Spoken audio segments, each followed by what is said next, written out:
Welcome.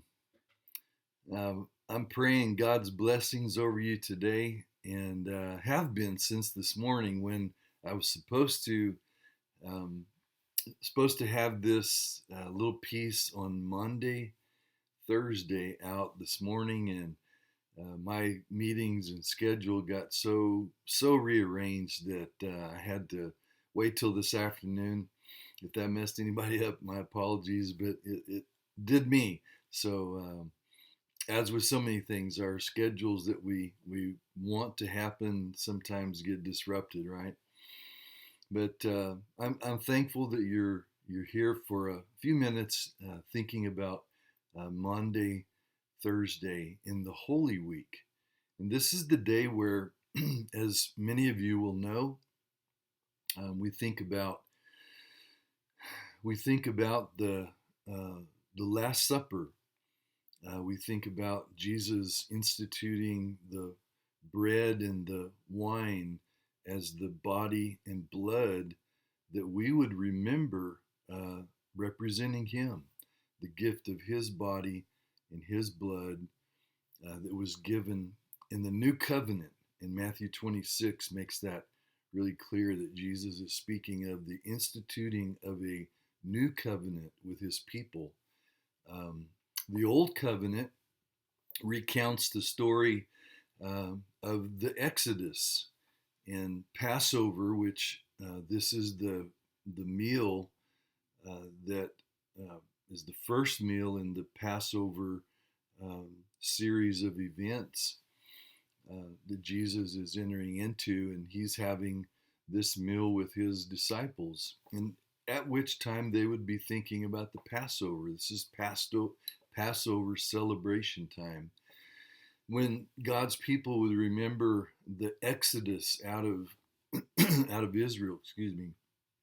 And you remember maybe Charlton Heston or some other great movie in the past where played by some star where Hollywood does some version of the Exodus story.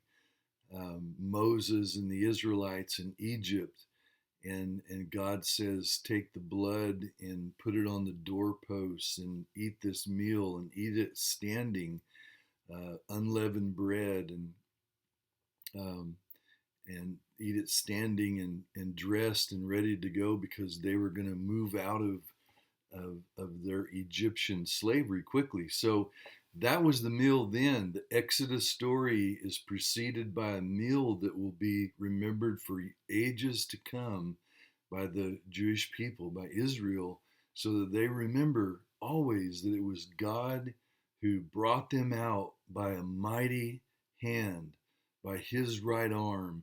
He brought them out and delivered them from slavery into their new freedom to serve and love Him in the covenant that He made with them. Well, Jesus is coming right into this moment when that would have been in the memory of the people that are gathering in Jerusalem. But now He takes that meal that remembered the Exodus and He points it to Himself. He is the Passover. It's now His body and His blood that's given in this new covenant for all men everywhere to come to Him by faith and to receive what we call the new Exodus. This is the new Exodus where we leave the old life, the old person that's in that world of sin where we miss the mark of what God intended us to be.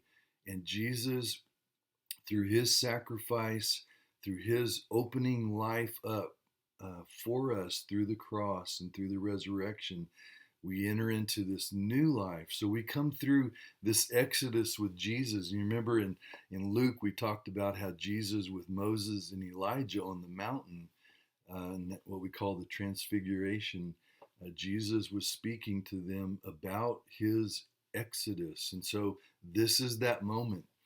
And in that moment where Jesus is preparing for His Exodus, or His death and His burial and His resurrection, um, Maundy Thursday is basically the idea that we're given a command in the middle of that that commemorative meal that's reenacting the past, but now this new present in Jesus, the Exodus that's about to take place and that we enter into.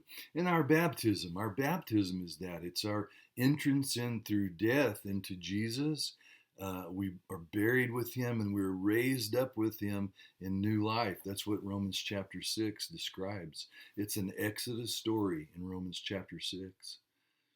And so Maundy also brings into view that Jesus washed feet at that last meal. And you remember that story in John 13. It's so vividly described there.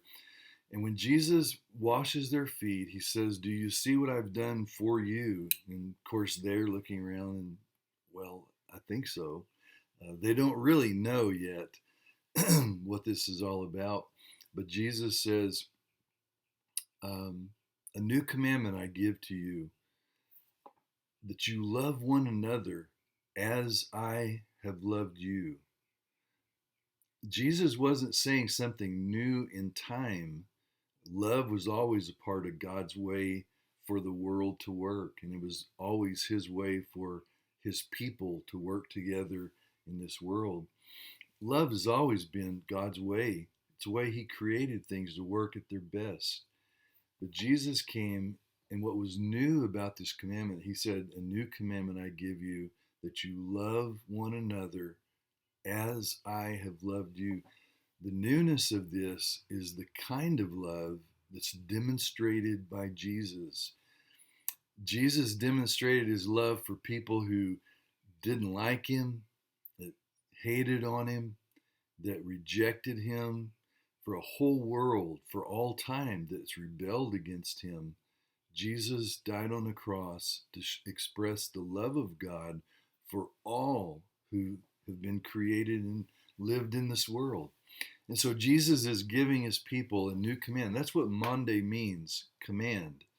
Um, and so it's pointing to that command that grows out of this new Exodus moment where Jesus is looking, staring into the face, that through the cross and the resurrection, he will lead the people of God through their new Exodus. He's the leader, not Moses anymore, but Jesus is the leader, and that we will follow. But the way we'll follow is to follow his way of life, and that is that we love one another as he loved us.